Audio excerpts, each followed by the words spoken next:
In Romans chapter 14, it states not to regard one day above another. Could you give some insight to this? Well, I'll do my best. Some people have looked at, when they hear the Sabbath truth, they say, oh, but what about what Paul says in Romans 14? Doesn't that say it doesn't matter what day you keep? Let's read this together. If you go to chapter 14 of Romans, I'll start with verse 5. Oh, I'm going to start with verse 4. Who are you that judges another servant? To his own master he stands or falls. Indeed, he will be made to stand, for God is able to make him stand. One person esteems one day above another, another esteems every day alike. Let each one be fully convinced in his own mind. He who observes the day observes it to the Lord, and he who does not observe the day, to the Lord he does not observe it. Then he goes on and says, he who eats, eats to the Lord, and he gives God thanks, so forth. The word Sabbath doesn't appear anywhere in the chapter. The big issue is judging each other, and Paul is primarily dealing with the Jewish believers who were telling the new Gentile believers they needed to keep the ceremonial holidays. And Paul was saying, in essence, if someone feels a conviction to keep the Day of Atonement or Passover, some of these holidays, keep it unto the Lord, but don't compel your brother to keep it. Those laws were shadows. Do you really picture God or any pastor, any prophet saying, if you want to keep the Sabbath, keep the Sabbath. If you don't, just however you feel, no one's going to judge you. I never heard a pastor preach that sermon about Sunday or Sabbath. Have you?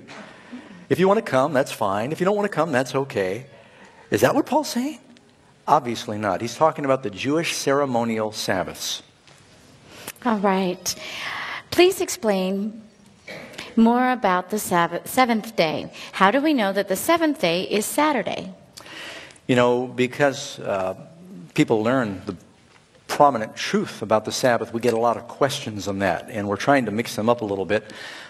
We did cover briefly a number of ways that we can know which day of the week is which day.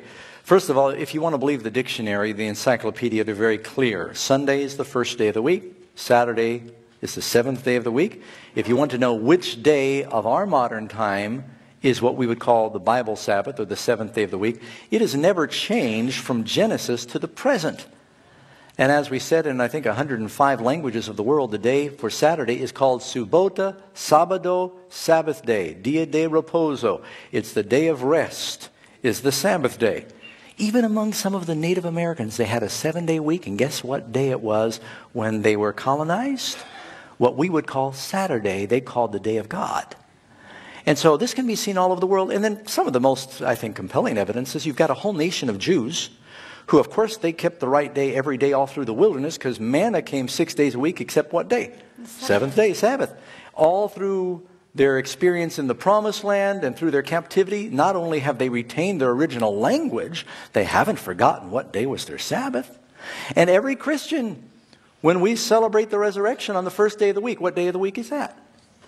Everybody's in agreement. Nobody has any problem about what day of the week is what day until they hear the Sabbath truth. Right? Right. Well, the calendars have changed. Well, that's true. You mean devil's advocate tonight? Sorry. Some of these, that won't go with tonight's study either. Some of these work week calendars in the European countries, they actually start their work week Monday, but they change that and they admit it. They did it for work purposes. But even in their dictionaries, it'll call the first day of the week Sunday, because every Easter, what are they going to do? It's still the first day of the week. And the last day is Saturday, Sabbath.